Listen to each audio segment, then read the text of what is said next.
कभी सोचा है कि कुछ डरावनी कहानियां वो क्यों हमारे दिमाग में एकदम घर कर जाती हैं?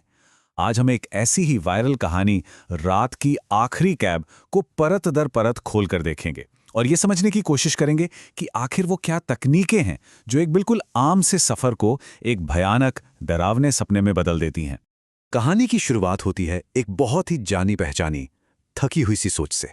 निशा, जो पूरी रात काम करके बुरी तरह थक चुकी है, वो बस किसी भी तरह घर पहुंचना चाहती है। ये एक ऐसी शुरुआत है जिससे हम सब कहीं ना कहीं जुड़ सकते हैं। और ठीक यहीं से कहानी एक तेज मोड़ लेती है। ये इशारा है कि ये कोई मामूली रात नहीं होने वाली। एक आम सी कैब राइड असल में एक ऐसे सफर की शुरुआत है जिसकी मंजिल का कोई अता पता नहीं है। देखिए, हर अच्छी डरावनी कहानी एक आम इंसान और एक आम सी सिचुएशन से ही शुरू होती है। कहानीकार हमें पहले एक जाने पहचाने माहौल में लेकर जाता है ताकि जब कुछ भी अजीब होना शुरू हो तो उसका असर कई गुना ज्यादा महसूस हो। तो कहानी की जो नींव है ना, वो बहुत ही सिंपल रखी गई है। एक थकी हारी लड़की बस घर जाने की जल्दी में। लेकिन यहीं पर कहानीकार एक छोटा सा अजीब सा ट्विस्ट डालता है। क्या? लगातार 3 रातों से वही ड्राइवर।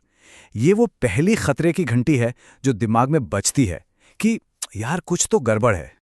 और बस यही वो पल है जिसे हम कह सकते हैं नई दुनिया में एंट्री। जैसे ही निशा कैब का दरवाजा बंद करती है, वो सिर्फ एक गाड़ी में नहीं बल्कि कहानी की एक खास दुनिया में दाखिल हो जाती है।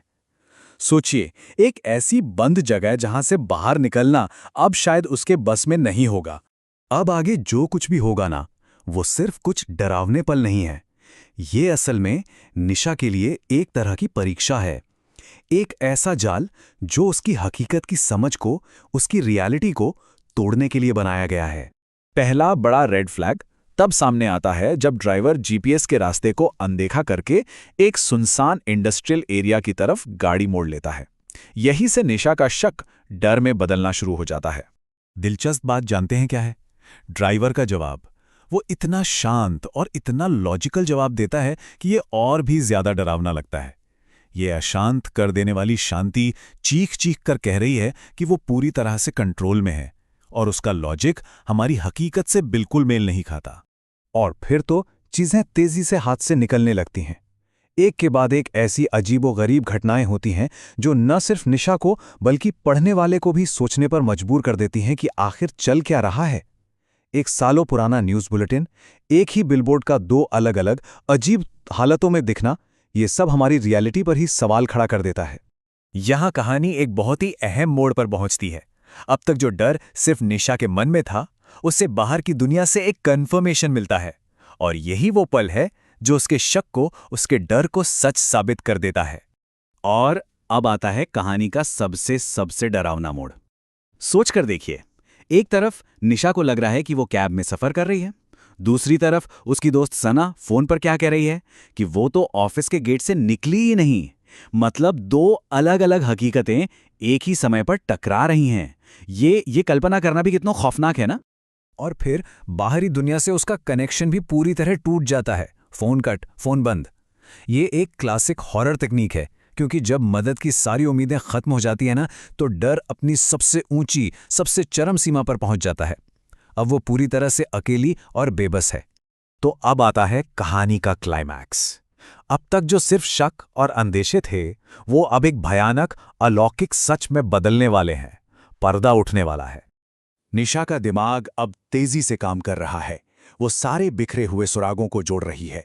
एक पुरानी खबर, ट्रिप की वो अजीब सी तारीख, और फिर उसका वो एक सीधा सवाल जो सब कुछ बदल देगा। और फिर ड्राइवर खुद अपनी दुखद कहानी सुनाता है। ये कमाल का टर्न है। कैसे एक डरावना किरदार अचानक एक लाचार और दुखद किरदार में बदल जाता है। वो फंसा हुआ है और उसकी कहानी सुनकर डर के साथ साथ एक अजीब सी हमदर्दी भी होने लगती है। और यही वो एक लाइन है जो उस भूत का असली मकसद साफ कर देती है।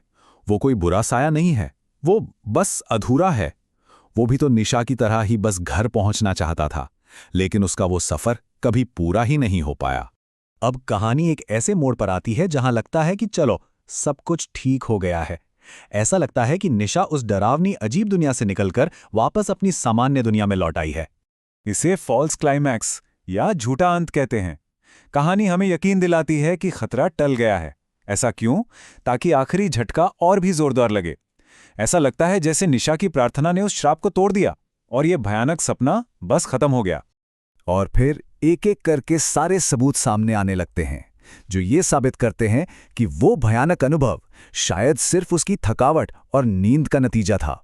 सब कुछ नॉर्मल लगता है, ऑफिस की बेंच, गार्ड, दोस्त का फोन, सब कुछ। या शायद नहीं। लेकिन कहानी यहां खत्म नहीं होती। कहते हैं ना कि जब कोई किसी दूसरी दुनिया से लौटता है तो अपने साथ वहां का कोई ना कोई निशान जरूर लेकर आता है। इस मामले में वो निशान एक भयानक, ठंडा कर देने वाला सबूत है। यहां आखिरी पलों का सस्पेंस बनाया गया है। निशा को लगता है कि वो सेफ है, सब ठीक है, लेकिन उसके मन में एक छोटा सा शक अभी भी बाकी है, और वही शक उसे अपने फोन में सबूत ढूंढने पर मजबूर कर देता है। उसके फोन में एक नई तस्वीर है, एक ऐसी तस्वीर जो नामुमकिन है, और उसका टाइम स्टैम्प क्या है? सुबह के 3:33। एक ऐसा समय जिसे अक्सर अलौकिक या पैरानॉर्मल घटनाओं से जोड़ा जाता है। और ये है कहानी का आखिरी और सबसे डरावना पंच, एक ऐसी तस्वीर जो हो ही नहीं सकती थी। ये तस्वीर चीख चीख कर कह रही है कि जो कुछ भी हुआ वो सपना नहीं था, वो सच था। और ये एक ऐसी इमेज है जो दिमाग में हमेशा के लिए बस जाती है। तो ये कहानी हमें इसी एक सवाल के साथ अकेला छोड़ जाती है। ये डर को कहानी से निकालकर हमारी अपनी दुनिया में ले आती है और एक ऐसी बेचैनी का एहसास देती है जो शायद कभी खत्म नहीं होगी।